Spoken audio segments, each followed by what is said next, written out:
Well, they're not listening. Yeah. You know, that's the whole problem. They're not listening. Yeah. You know, I've learned something in my, you know, problems that I've been having is that if you just shut up and listen, you know, you might learn something. And Greg, you know, we've talked about several times kind of some of the conflict that you feel with people, even at home, but certainly at work, and some of it seems even maybe worse since you stopped drinking. Is that fair? Well, yeah. I mean, there's no outlet. I mean, Yeah. it was a lot easier for me to come home and have a martini and not give two you-know-whats about anybody. Right. You know, and it seemed to be fine with everybody. But now all of a sudden I'm like, come on, kids, let's get with it, you know. And they're all just kind of lazy bums now. And you know, I'd like to see them, you know, be a little more like how I am now, you know, get a little more aggressive about getting better grades in school and, you know, just kind of stepping things up instead of being lazy sacks sitting around watching TV all day. So, Greg, I'm hearing what you're saying about, you know, you're frustrated with a lot of different people in your life. And I'm trying to put that together with some things that you've said the last few times. And I'm going to put something out there for you, and I want your reaction, okay? It seems like after you made this really life-changing, important change of getting the alcohol out of your life, and you've stuck with it, 12 weeks. Yeah, again, I don't think it's that big of a deal, though. Well, let me see. If you I think I got pigeonholed for something else, is what I'm saying. I don't even think we need to even go down the path of me being an alcoholic. Yeah. You know, I'm not saying I don't have other issues, but the alcohol, I think, was just a smokescreen for, you know, other things. I mean, it's, you know, I just think, you know, that people just don't listen to me because they got their own problems. They're, you know, they're too self-absorbed and they're... You don't feel understood. You don't feel understood. Let me get on in here, Greg. Okay. Here's what I'm hearing. You're having some trouble with people. And it happens at home, it's at work, when you're at that restaurant you talked about, kind of getting into it with the wait staff. So, well, yeah, but those guys, you know, they're sitting around picking their nose and, you know, they're... Greg, hear me out. Right now, I want to give you some But I'm feedback saying, about... that guy had dirty fingernails. Listen, You know, I remember that story, and that was yucky. But here's what I want to... I should have called the health department. Okay, so Greg, I want to step back and reflect on what's happening, even in our conversation, just the two of us. So I'm just going to ask your permission to lay something out, and I know I could just be honest with you and put something out there. So please just listen for a moment and then tell me what you think. We spend a lot of our time, the two of us together, talking about conflicts that you're experiencing with other people. People that, you know, you have a lot of stories that, and they make a lot of sense to me, things that would cause a person frustration. You're irritated, you're frustrated, you're mad. Well, doesn't it make sense? It makes sense, but I want to remind you, our time that we've carved out to be here together, initially you talked about some of your health concerns, your physical health. And your sobriety is really important, emotional health, physical health in your life. But what's been happening, a little pattern here, Greg, tell me if you think this is true. Increasingly what we're talking about are the people that you're mad at. And I'm not saying you don't have every right to be mad. I just want to back up from our conversation and put that right in front of you. What we're doing together isn't talking directly anyway about your physical health and some of those self-management strategies for your diabetes that we talked about with your doctor.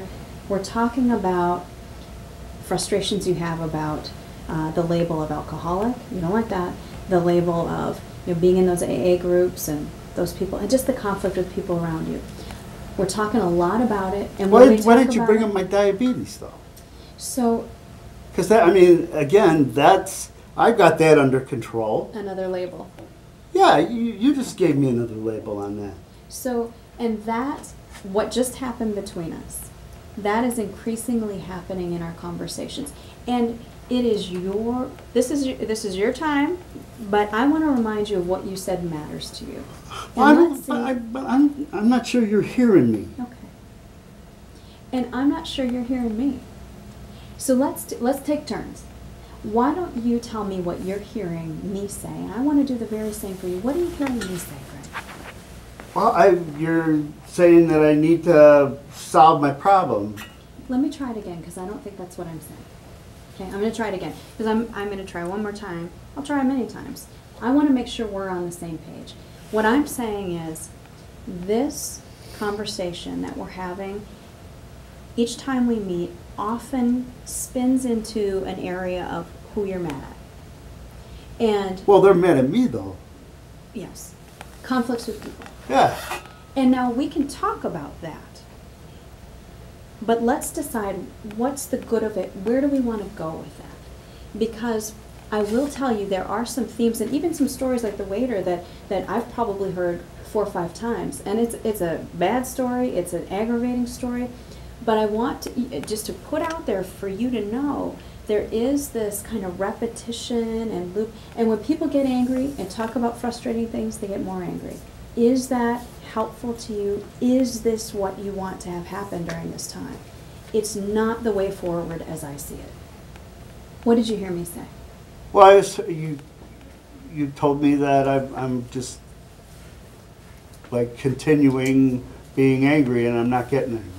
So, and my concern about that is what you said that you valued a lot, and one of the reasons that you wanted to get sober is you didn't want to have a life where you were sick all the time, or that you wanted to have a healthy life. And as you were facing retirement, you wanted to be vigorous and travel. You had this idea of physical health, being strong and physical and active. Right. And especially as you think about retirement. And you know, when you would talk about travel and what you wanted to do, that was, you'd have just this energy, you'd be funny and fun and playful, and it was like a battery pack on our conversation. We haven't had a conversation like that for a while. Well, yeah, but you know, again, when I think of those things and I think about what I'd like to go to Ireland with my wife and Yes. travel, Yes. all I see from her is you're a big drunk. So let me put this out to you. I think there's 2 ways we can go here. And we just need to be in agreement, the 2 of us, which way. One is we can try and say, within this care management program that we're in, that I can work with you about what are the physical health issues that you and your doctor and I talked about. Correct. What are some of the behaviors that you and I can work on together, like the exercise and the blood glucose monitoring? But skip the exercise for a minute. Yeah. What about, like, how can I convince my wife that I'm not a butthole and my kids that? How can I? And that's plan B. So here, on the one is that you and I talk about kind of your health and wellness. On the other, and this is the path that you're putting us on, and I want to just make sure this is the one we want, is dealing with conflict in relationships and how people see you and how you see them. Now, I do have to say, in my role as a nurse and as a care coordinator, I'm not a family therapist, I'm not a marital therapist, and my expertise really isn't in relational conflict. And so I don't want to underserve you. I don't want to underserve you by giving you a place to kind of vent about things that just get you more heated, get you more frustrated, and it serves as a distraction from some of the other things that you said were really important to you. If you say to me that what's important to you is to just work on some of this relationship stuff because it affects you at work, at home, when you're out, if that's the most important thing right now, and it's happening, and I believe there's a lot there, I think we could shift our focus a bit to what is a resource that we could look at, a therapist, someone that you feel comfortable talking to about those issues. What do you think, when you think about kind of choosing the path that we're on, but not thinking we're on one path, but actually talking about another? Do you understand what I'm saying? Does that make sense? I'm not sure. Well, I mean, the thing is, it's again, this is just pissing me off, to be honest with you. Yeah. I mean, because I don't think, I mean, I just asked you for some help here about getting my relationships and trying to understand, I mean, you're telling me that I'm not, I just got the feeling I'm not doing what I'm supposed to be doing. Well, I think that you have a need that you're expressing, And I might not be the person to get you there. So I think we should just have, that's what I'm talking about. I think that your relationship concerns are legitimate, and I think that they should be a focus. I'm just worried that this is not the right place for those. I can hear some of it, but I'm not a marriage or family or relationship expert in that way. Oh. So here's the thing. I don't want you to feel that I'm telling you we can't talk about any of that. But what I can do to help coordinate your care is talk to you about some resources that might be, I mean, are you willing to hear a little bit about that? About some possibilities? Oh, I guess. I mean, it can't hurt. Then why don't we focus the conversation that way?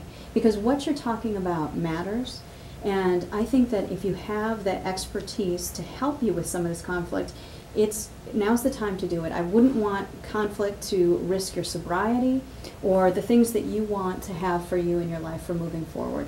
Are you willing to have me just run back to my office and grab some resources with a person in particular that I think might be a good fit for you? Yeah, I could do that. That sounds good. Okay. What is your reaction to this conversation now? Well, I mean, I'd like to get something going. Excellent. Yeah. Thank you. And you know, this is kind of a hard conversation to have, but what you just said is so important. That is forward moving. Get well, this something is the whole going. thing. I mean, it's not changing. Yeah. You know, I know I don't want to drink.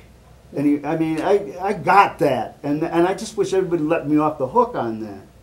You know. So I'm going to take you right back to what you said. You want to get something going.